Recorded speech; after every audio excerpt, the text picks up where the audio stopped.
Hello, this is Matt on the Moon Lambo channel, and I've got a couple Ripple and XRP related stories for you in this latest Moon Lambo hot jam. I'll start with this one from Crypto Newsflash. Ripple execs file motion to dismiss securities lawsuit as SEC case falls apart. And this is something that I very briefly mentioned in a video yesterday, did not delve into at all, but I want to break it down because there's actually some juicy stuff in here. Ripple lawyers are having none of what the SEC is serving for dinner. And also, there's a Goldman Sachs executive, former Goldman Sachs executive, that called what was going to happen to Ripple in terms of XRP in terms of price action. He shared opinions on Ripple as well. But he called just the idea that months ago, XRP was setting up to be an incredible trade. And those are most or all of the words that he used. And so I want to highlight that. And it's very fascinating to see this. Lots to talk about in this video, but before we go any further, I do want to be clear that I don't have a financial background of any kind. I am not offering financial advice, and you should not buy or sell anything because of anything I say or write. I'm just an enthusiast who makes YouTube videos on the web or nets for a hobby. That's it. There's nothing special about me. I'm just a dude named Moon Lambo, which is the stupidest name out of anyone in the entire XRP community. I'm very proud of that. By the way, I want to share this too. Rand Neuner, he used to have a show on CNBC called, I believe it was called Crypto Trader, and he lost the show. I don't know what happened. I don't know if it was a rating things or who knows what. I'm not going to speculate on that. It doesn't matter. It's outside the scope of this conversation. But he's very well known in the world of crypto. He's got, in terms of Twitter followers, 145,000 of them. He is anti-Ripple and XRP, I think it's fair to say.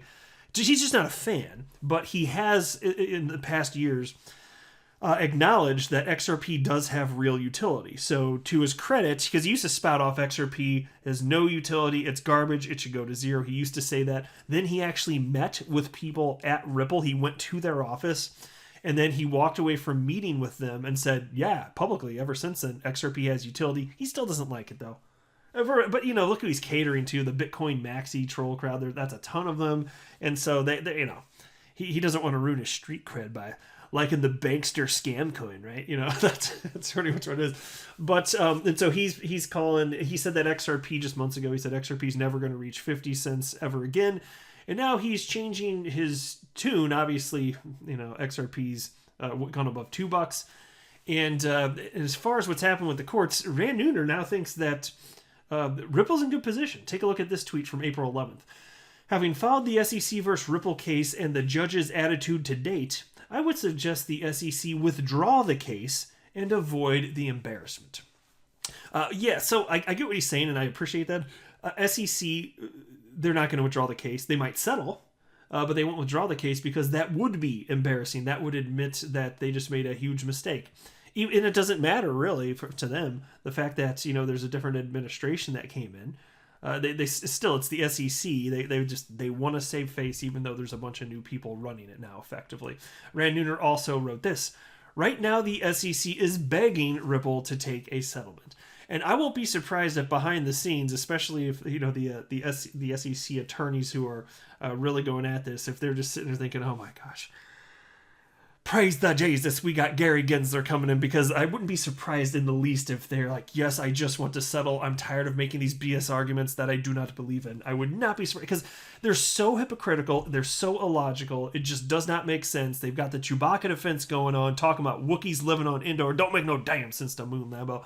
So yeah, of course, not going to be the least bit surprised if we do see a settlement, and perhaps sooner than later. Now, of course, yeah, I understand this could be fully adjudicated. Okay, fine. But perhaps a settlement's likely at this point. And so take a look at this. Here's a piece from Crypto Newsflash. Ripple exec files motion to dismiss securities lawsuit as SEC case falls apart. Ripple's top executives have filed a motion to dismiss in their legal battle with the U.S. Securities and Exchange Regulator.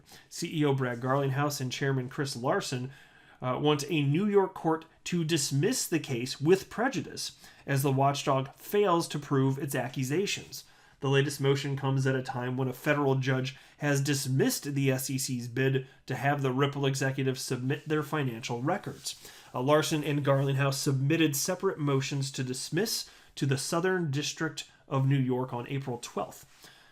In his motion, Garlinghouse observes that the SEC has made 2 claims against him, both of which he refutes. The first is that he violated securities laws through his sale of XRP, as this constituted an investment contract. In the second, the SEC accused him of aiding and abetting Ripple's own alleged securities violations through unlawful XRP sales. And here's a quote. The SEC's second claim should be dismissed because the SEC still fails to adequately allege aiding and abetting, that Mr. Garlinghouse knew or recklessly disregarded that XRP was an investment contract, and that Ripple was somehow acting improperly in selling XRP. The SEC's first claim should be dismissed because, under Supreme Court and Second Circuit precedent, the SEC still fails to allege that any of Mr. Garlinghouse's own sales and offers of XRP fall within the territorial scope of the Securities Act. So, and it's just fascinating, given that, like Brad's sales, assuming this is true, and I have no reason to believe it's not, if all of his XRP sales occurred outside of the United States, which is what is being alleged here, the SEC has no authority over this, and this is still stuck in here, and so they're actually suing Brad Garlinghouse, and this is a primary reason. How is that going to stick? If I'm the SEC, I'm sitting here thinking, wow, we done messed up, Stan. That's exactly what I would be thinking, and I'd say it just like that. And then they have this little subheading here, SEC's crumbling case. The SEC's interpretation of the Howey test is incorrect, Garlinghouse further alleges. However, even if it was correct, the case would still crumble, he asserts. First, despite 2 years of investigations, the SEC's best claim is that Garlinghouse was aware of regulatory uncertainty surrounding the treatment of some digital assets. This, he points out, proves the SEC can't plausibly allege that Garlinghouse knew Ripple's XRP sales were illegal. Yeah, exactly. And so, because again, he has to have either been reckless or have known what he was doing was wrong in order for this aiding and abetting charge to stick. And if they can't make that stick, he's in the clear, because there isn't even any sort of claim of fraud here. So the fact that he knew that there was a chance that the SEC could come after him, that just speaks to the degree to which the SEC was uncertain of whether or not XRP was a security. So how the hell can you rationally, logically, ethically go after Brad? Well, the answer is you can't, yet they are. Piece continues. Second, Garlinghouse sold all his XRP on foreign exchanges. As such, they don't constitute securities violations. Additionally, he had rightfully earned this XRP as compensation for his role as the CEO of Ripple. And so, look, to all the people that actually have a problem with Brad Garlinghouse having sold XRP, well, holy my God, it happened to have gone up. Now, think about this. This is his compensation for his work. And this was negotiated between him and Ripple, the employer.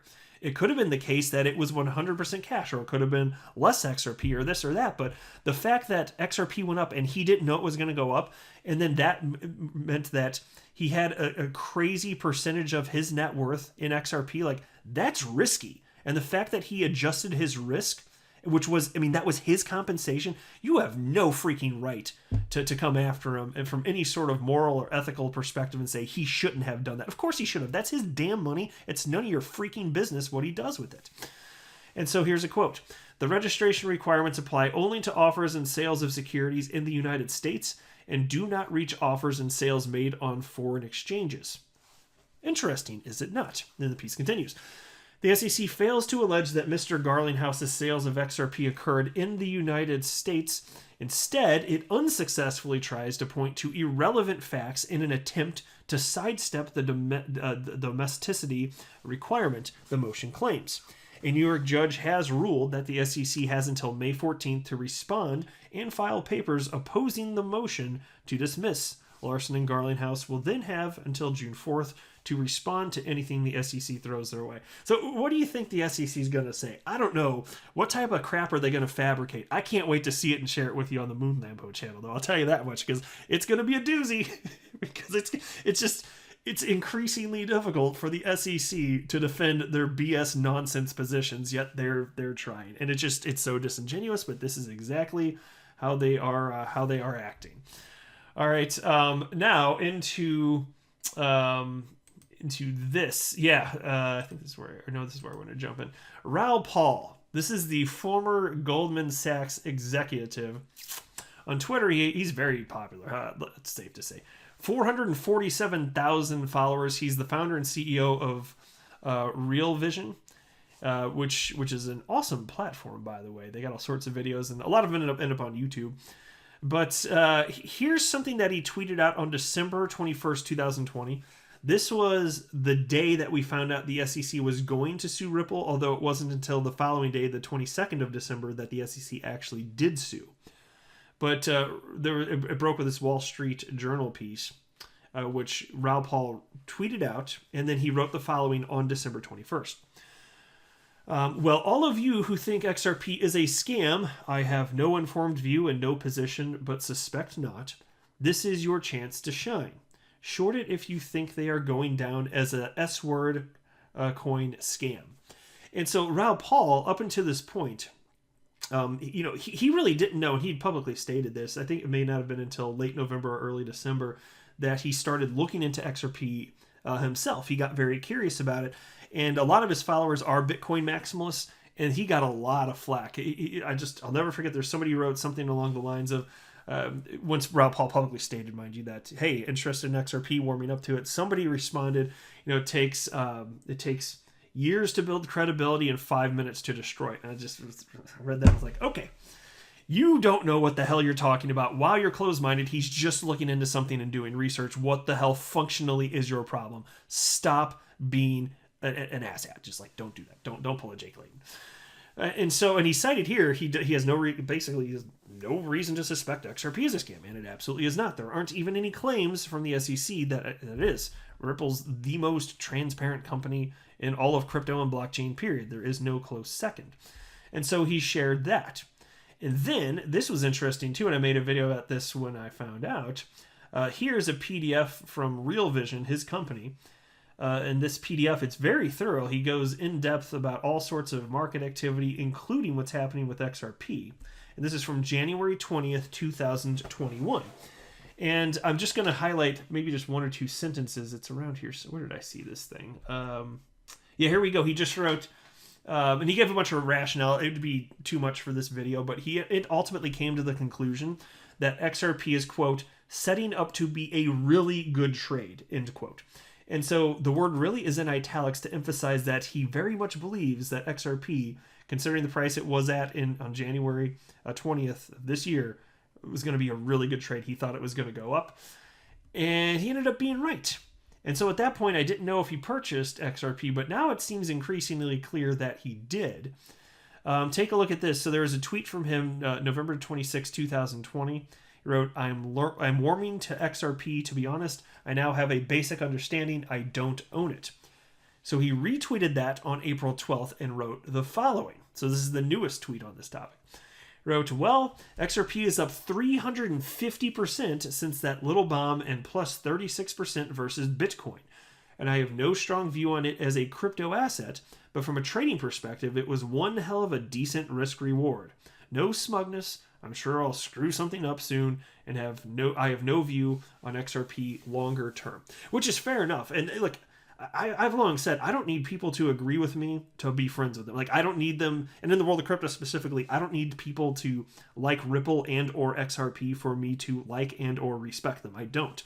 As long as they're being intellectually honest and just trying to get to the truth, if they come to a different conclusion about Ripple and XRP than me, that's fine. That's not going to factor into whether or not I like or don't like somebody or what I think of them.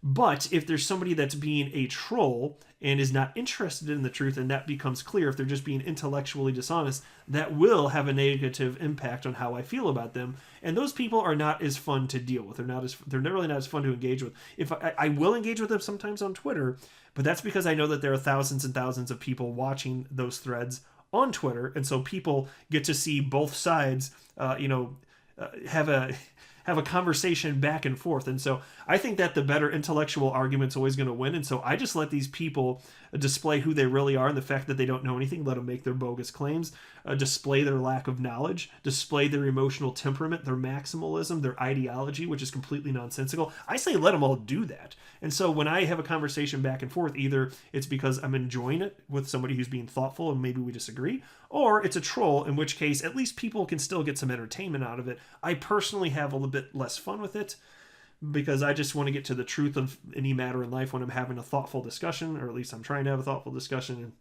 not everybody's going to behave like that, unfortunately. So anyway, Raoul Paul, though, whatever his conclusion is, whatever he ultimately thinks about XRP, I respect him because I get the strong sense that he's just being open-minded and honest and intellectually. And so even if he ends up not liking it, cool. I'm still a fan of the guy. So let me know what you think below, but I'll go ahead and wrap up there. I am not a financial advisor. Do not buy or sell anything because of anything that I say or write. That would be a very, very, very bad idea. Until next time, to the moon, Lambo.